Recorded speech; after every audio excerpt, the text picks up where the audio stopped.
Like and subscribe right now, or this spider will crawl on your face while you're sleeping. 10 animals we still have not been able to domesticate. We have attempted to domesticate certain animals and failed. This happens for several reasons.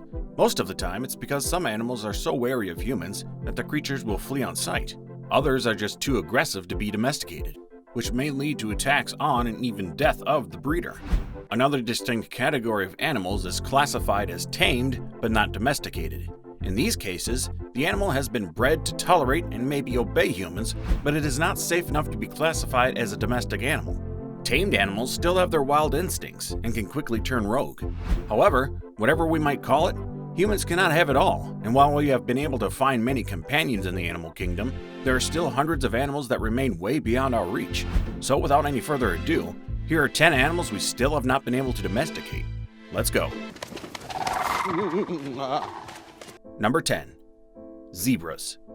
Colonists encountered transportation problems as they moved deeper into Africa in the 19th and 20th centuries. Their horses were susceptible to different diseases, and bringing new horses from Europe was not always that easy. To solve this problem, they turned to zebras, a close relative of horses and donkeys that is plentiful in the African plains. Zebras are also immune to several diseases that affected horses. However, all attempts to domesticate the zebra have failed. The zebra is a very alert and aggressive animal. It is naturally suspicious of other animals, including humans, and will flee at the slightest hint of danger. It is a fast runner, making it extremely difficult to capture.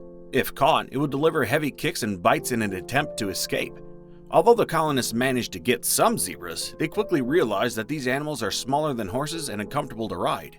Besides, zebras do not like to be ridden and will become aggressive after a while, even after they have been tamed. The aggressive nature of the zebra has been traced to its evolution. It shares its habitat with predators like lions, crocodiles, hyenas, leopards, and man. This was a major issue with the colonists, who feared that these predators would be attracted to their domesticated zebras. Before we move on, I've got a little challenge for you that will take just 5 seconds to complete. So here's the deal. You just leave a like on this video, smash that subscribe button, and hit the notification bell and you get 25 years of amazing luck. Try it. It really works. Number 9. Great white sharks. A series of attempts to tame or domesticate the great white shark have failed because captured great whites usually die within days. The first great white held in captivity died within hours. The longest this animal has been held in captivities is 16 days. Captured great white sharks are also fond of hitting their heads on the aquarium's glass walls.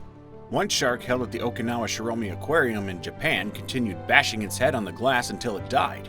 Another one held at California's Monterey Bay Aquarium hit her head on the wall continuously and attacked 2 other sharks until she was freed. Great white sharks don't fare well in captivity for several reasons. First, they are great travelers, capable of moving across an entire ocean. They also need lots of water to breathe, so even large aquariums are too small for them. Captured sharks are also unbelievably aggressive and will usually refuse to eat. When they do, they rely on live prey, which is difficult for the aquariums to provide. Number 8. Dingoes. Dingoes are dog-like animals that live in Australia. Despite their similarities to dogs, they are not considered dogs and are not domesticated. Australian farmers even consider them as pests. Interestingly, it seems like we partially domesticated the dingo thousands of years ago before allowing them to return to the wild. There is a little difference in the way we domesticated dogs and dingoes. Although dogs are considered companions, early native Australians, who probably domesticated the dingoes, considered them a source of food. Besides, native Australians did not selectively breed the animals for their favorable characteristics. Number 7. Moose. A few centuries ago, when horse cavalries were still a thing, King Carl XI of Sweden decided that he wanted a more ferocious animal to replace his horses. An animal that would send the horses of the enemies fleeing in battlefield at first sight. He settled on the moose. Unfortunately for the king, the plan never worked out. As he later found out, the moose was too aggressive to approach. This worsened during mating season, when it got uncontrollably aggressive. Besides, the moose is susceptible to disease and has a varied diet that is difficult to provide. Moose are also smart creatures and will usually avoid the war front. When they do go near the battlefield, they fled the moment another moose was killed. Other attempts to use them as meat were unsuccessful. They would refuse to go to the slaughterhouse when they realized that the other moose taken there earlier did not return. Despite these challenges, there is an ongoing moose domestication project at the Kostromå Elk Farm in Kostromå, Russia. The project started in the 1930s when Joseph Stalin decided to set up a moose cavalry. Like King Carl XI's plan, Stalin's project failed, but Nikita Khrushchev revived it when he attempted to domesticate moose for meat. This also failed, and several moose farms were shut down.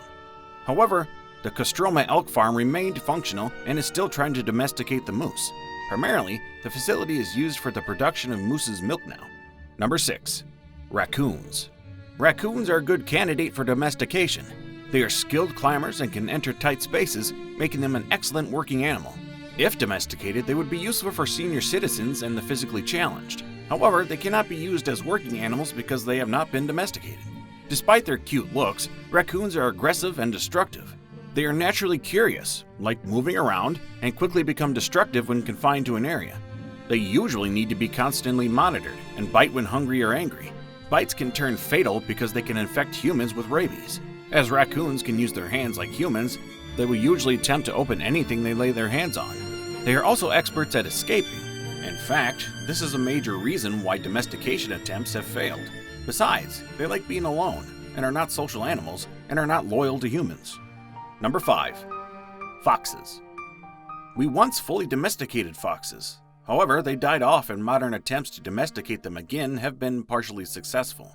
In a bit of irony, the extinct fox we domesticated was called the Fuegian or Yagan dog. It was domesticated from wild populations of the Culpio, aka the Andean fox. Curiously, the Fuegian dog was not really popular during its time. It was probably because it was not as useful as a regular dog. There's also evidence that we tried to domesticate foxes long before the Fuegian dog, but we dumped them for cats. Cats were selected over foxes because we could not determine what to use the foxes for. Foxes are difficult to domesticate because of their unbelievable stubbornness. Russian geneticist Dmitry K. Belayev sought to change this in the 1950s when he started a project to domesticate the silver-black foxes. Silver-black foxes are actually red foxes affected with melanism, which is the opposite of albinism and makes affected animals appear black. 4 generations later, the foxes were displaying dog-like behaviors. They developed a fondness for people, wagging their tails and licking their breeders. 50 generations later, they are barking, responding to humans and understand gestures. They also make noises that are distinctive from wild foxes. The project is ongoing and is considered successful. However, the foxes are tamed, but not yet domesticated. Number 4. Elephants. Asian elephants are not considered domestic animals even though they have been captured and trained for over 3,000 years. Rather, they are classified as tamed or wild animals. Captured and trained Asian elephants are not considered domestic animals because they are not selectively bred. Selective breeding means that humans will select the offspring to breed based on certain favorable traits. To be domesticated, they would need to be selectively bred for up to 12 generations. By the 12th generation, they should be genetically distinct from their wild ancestors and would be considered domestic. In general, captured Asian elephants are not selectively bred. Only a few are selectively bred past the 2nd generation. This makes them wild animals. They only allow humans to ride them because they have been trained. Nevertheless, they are just like any wild animal, which makes them unpredictable. Number 3. Bonobos. Bonobos are unique on this list because they are not wild animals. They are domestic animals even though they were not domesticated by humans.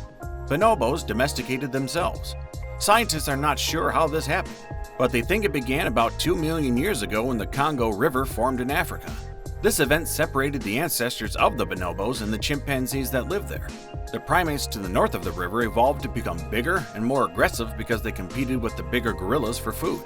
On the other side of the river were the primates that would become the bonobos.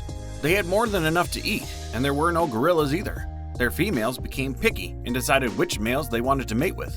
Aggressive males died out because the females preferred gentler males. Number 2. Hippopotamus.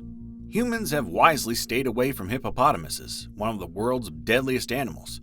More people have been killed by hippos every year than lions, elephants, leopards, buffaloes, and rhinoceroses combined. Obviously, any meeting between a human and a hippo will most likely end up badly for the human. Hippopotamuses have large teeth and are unbelievably fast. Hippos can run up to 48 kilometers per hour despite their massive weight. Usain Bolt, the world's fastest human, barely reaches 45 kilometers per hour. Nevertheless, there have been independent attempts to domesticate the hippo. As expected, those efforts ended badly. In 2011, Marius Els, a South African farmer and army officer, was killed by a 1.2-ton, 5-year-old hippo he was trying to domesticate. Els called the hippopotamus Humphrey and considered it a pet. He often took Humphrey swimming and once rode on it, saying that the animal was like a son to him. Humphrey did not consider Els as a father because it killed him in the very same river in which they used to swim in. Before killing Els, Humphrey was already a known local terror in the area in which they lived. The hippo once chased a man and his grandson up a tree after they canoed on the river that ran through Els's farm. Humphrey was also infamous for killing calves and chasing golfers at a nearby golf course. Number 1. Coyotes. All attempts to domesticate the coyote have failed because they naturally avoid humans. Human breeders are also wary of these animals because they can be infected with dangerous diseases like rabies and turtlemania. However, some breeders have braved these risks and tried to domesticate the coyote. One common method is to crossbreed a male coyote with a female dog. While the resilient hybrid is less aggressive towards humans, it is not a true coyote. Another method is to take young wild coyotes from their mothers and train them into adulthood. Wild coyotes become less wary of humans after about 3 generations, but they are not domestic animals. In fact, several attempts to domesticate a coyote have ended with the coyote attacking the breeder. This happens because a coyote close to humans could begin to consider a human as prey and will look for the best time to attack. Interestingly, coyotes are slowly becoming domesticated. This is happening naturally, the same way it probably did with bonobos.